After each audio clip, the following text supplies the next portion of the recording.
Bonjour à tous, bienvenue sur la chaîne de Hibou Bouboulan pour le premier épisode des Écoutes du Hibou, série dans laquelle nous parlerons chaque semaine d'un disque sorti le vendredi précédent. Et nous commençons donc aujourd'hui avec le dernier album de Youngblood, Youngblood.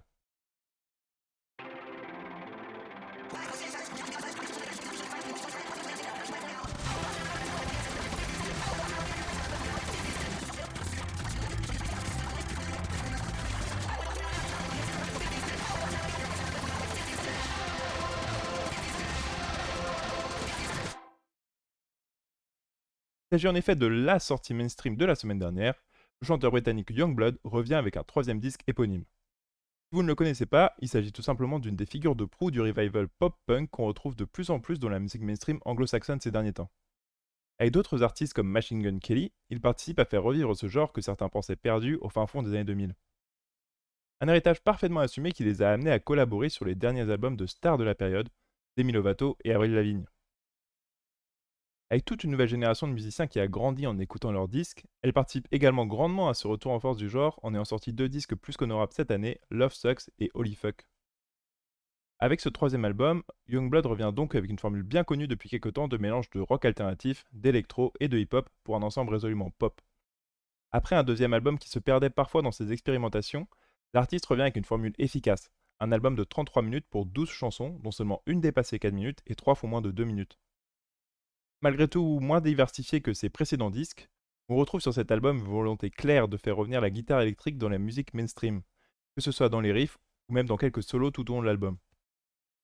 La tracklist se partage globalement en deux catégories, d'un côté des ballades plus ou moins réussies comme la plutôt jolie Sweet Heroine, ou bien l'autotuné à l'excès I Cry Too, qui rappelle les heures les plus sombres du début de la décennie dernière en matière de modification de voix.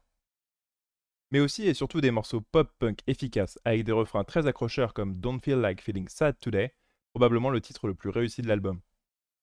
On retrouve également tout au long du disque des gimmicks que la foule sera ravie de reprendre en concert. On sent en effet que cet album est aussi écrit pour être défendu sur scène, où l'artiste dispose déjà d'une sacrée réputation.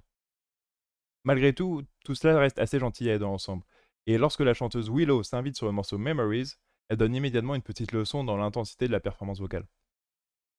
Du côté des histoires qu'il nous raconte, Youngblood tombe assez facilement dans les clichés.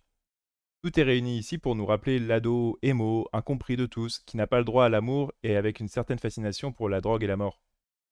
On y retrouve donc la peur de mourir et que cette mort passe inaperçue auprès du monde entier, que ce soit sur The Funeral ou sur Die for a Night. Youngblood développe aussi l'idée d'être un incompris et exclu de la société, de façon subie mais également par choix, en refusant catégoriquement d'avoir quoi que ce soit en commun avec les autres enfants cruels sur le morceau Cruel Kids. Mais globalement, pour faire passer son message, le chanteur nous partage tout un ensemble de phrases assez clichés d'ados torturés. Néanmoins, l'artiste sait aussi aborder certains thèmes de façon un peu plus subtile, comme le sujet de la masculinité ou des questions de genre de manière générale. Youngblood se revendique pansexuel et polyamoureux, il en fait part sur plusieurs titres comme I Cry Too, où il interroge les injonctions sociales en termes de relations amoureuses. L'album se conclut sur le morceau The Boy in the Black Dress, chanson la plus longue de l'album du haut de ses 4 minutes 17. Elle est sans doute la mieux écrite avec plusieurs sorties bien pensées sur la question de la masculinité. Au final, cet album est un disque très sympathique, même s'il ne révolutionne pas le genre auquel il s'attelle. Il a le mérite de rester bien en tête grâce à plusieurs refrains très efficaces, et sa durée permet de ne jamais vraiment s'ennuyer durant l'écoute. Un disque qui parlera quand même surtout aux adolescents incompris et à ceux nostalgiques de l'avoir été. Mine de rien, ça fait quand même du monde. Voilà, merci à tous d'avoir regardé cette vidéo. N'hésitez pas à vous abonner à la chaîne si elle vous a plu.